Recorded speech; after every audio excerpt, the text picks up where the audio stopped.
Hello students, welcome to maths junction. आज हम करेंगे आरबीएससी क्लास 5 चैप्टर नंबर 14 अपना चल रहा था प्रश्नावली 14 परिमाप एवं क्षेत्रफल। तो अपन ने क्वेश्चन नंबर 1 से लेकर 4 तक कर लिए थे। आज अपन देखेंगे क्वेश्चन नंबर 5 से। तो क्वेश्चन नंबर 5 पढ़ेंगे। सबसे पहले क्वेश्चन आपकी स्क्रीन पे है।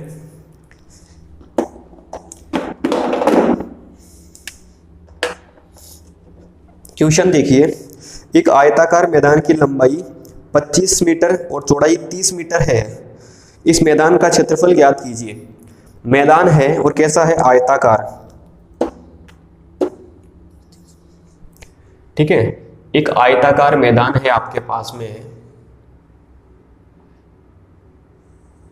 जिसकी लंबाई और चौड़ाई आपको दे रखी है। लंबाई आपको कितनी दे रखी है इसकी? 25 मीटर। ठीक है, और चौड़ाई आपको कितनी दे रखी है? 30 मीटर। ठीक है, ये इसकी चौड़ाई है और ये इसकी लंबाई है। ये 25 तो ये भी 25 होगी, दोनों भुजाएं समान होती है ना आयत के आमने सामने वाली। और ये 30 तो ये भी 30 है। इसका आपको क्या निकालना है? क्षेत्रफल, ये अंदर का एरिया। देखो क्षेत्रफल कैसे निकलेगा इसका, आपको सीधा सीधा पता है क्या कि आयत का क्षेत्रफल का सूत्र क्या होता है? लंबाई गुणा चौड़ाई।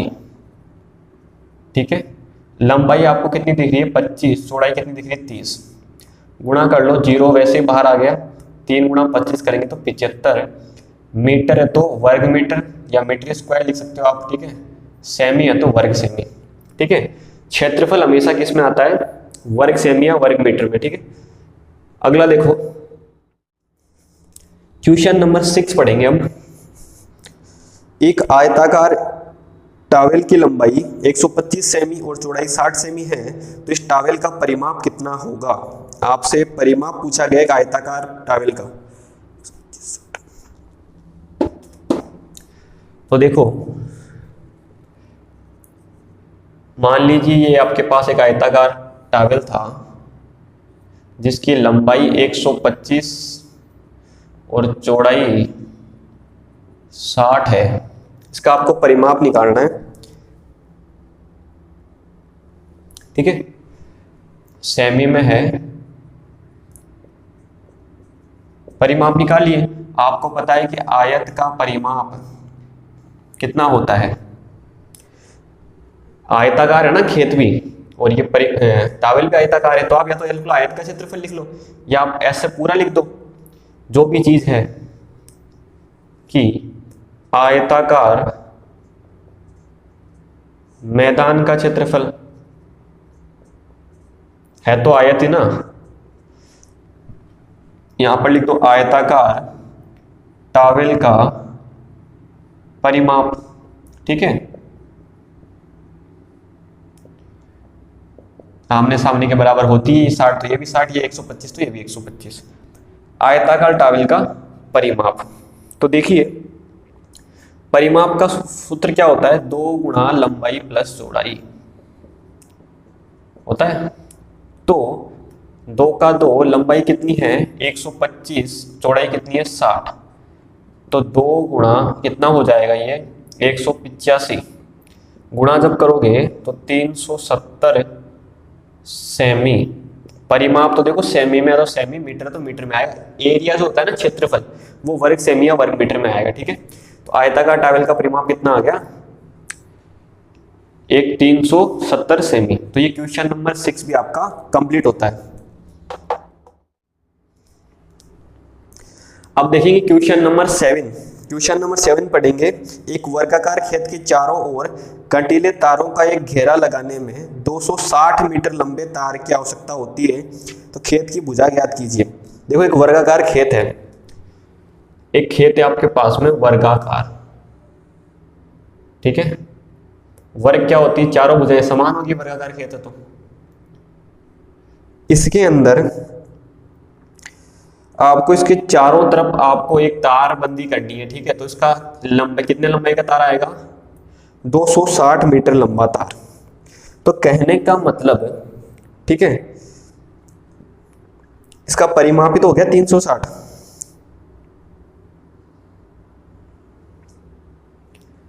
चारों तरफ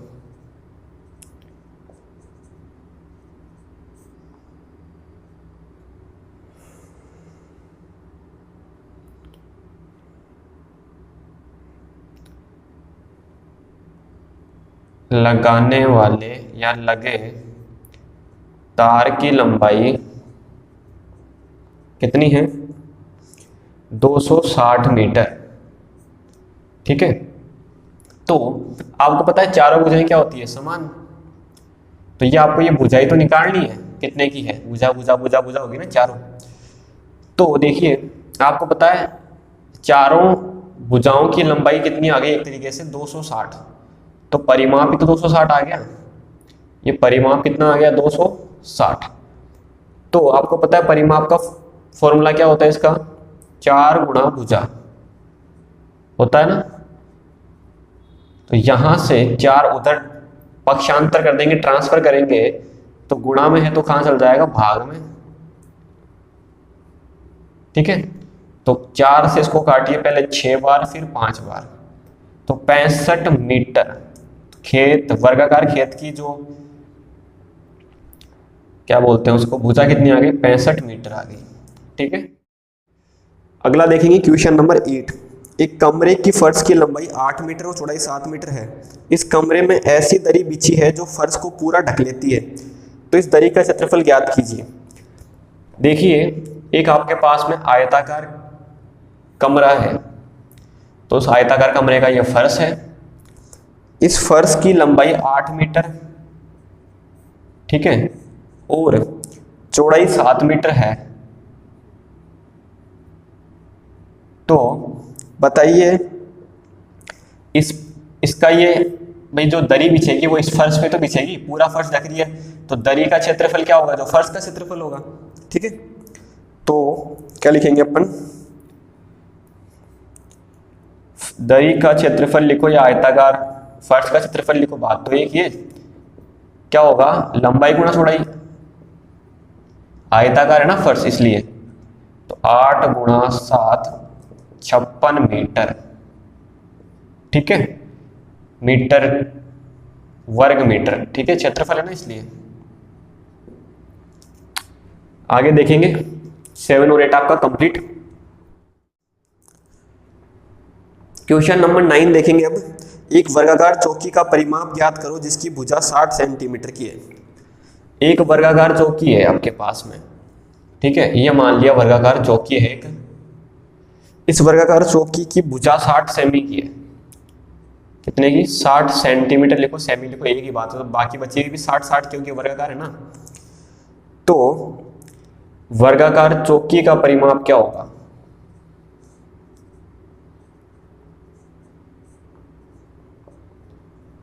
तो वर्गाकार चौकी का परिमाप क्या होगा? 4 गुणा भुजा, यही तो फॉर्मूला होता है।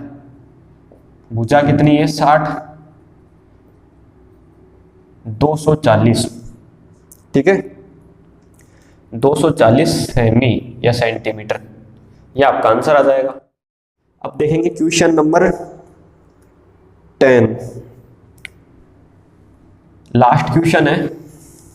एक वर्गाकार खेत के 2 चक्कर लगाने में देव को 40 मीटर चलना पड़ता है, तो वर्गाकार खेत की भुजा ज्ञात कीजिए।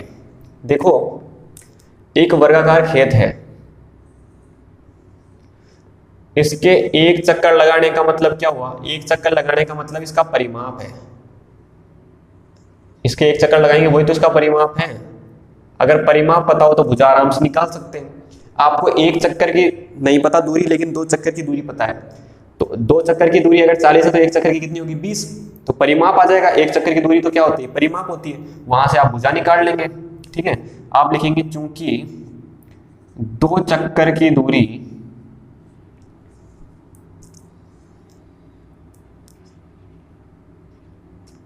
में तय दूरी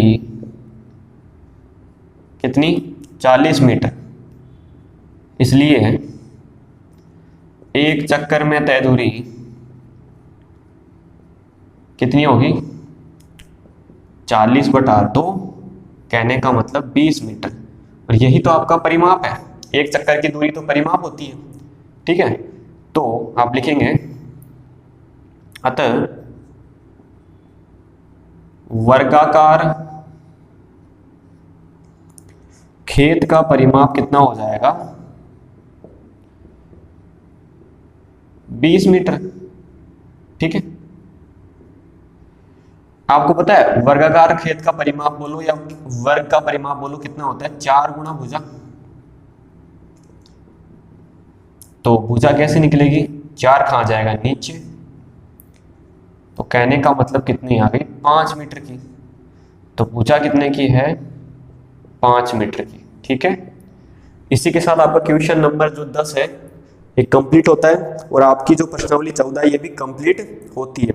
इस पूरे चैप्टर में अगर आपको किसी प्रकार का कोई भी डाउट हो तो आप कमेंट करके हमको बता सकते हैं। ठीक है, हमारा टेलीग्राम ग्रुप ज्वाइन कर लीजिए, मैथ्स जंक्शन के नाम से ही, वहां पर अपना डाउट पोस्ट कर सकते हैं आप और हमसे पूछ सकते हैं। ठीक है, तो वीडियो अच्छा लगा दोस्तों, वीडियो को लाइक कीजिए, वीडियो को शेयर कीजिए अपने सभी फ्रेंड्स के साथ में। इसी प्रकार के वीडियो आगे देखते रहने के लिए चैनल को सब्सक्राइब कीजिए, बेल आइकन को प्रेस कीजिए, जिससे जैसे ही आपकी क्लास का वीडियो अपलोड होगा तुरंत आपके पास नोटिफिकेशन पहुंचेगा और वीडियो को जल्द से जल्द देख पाएंगे। Okay, thank you.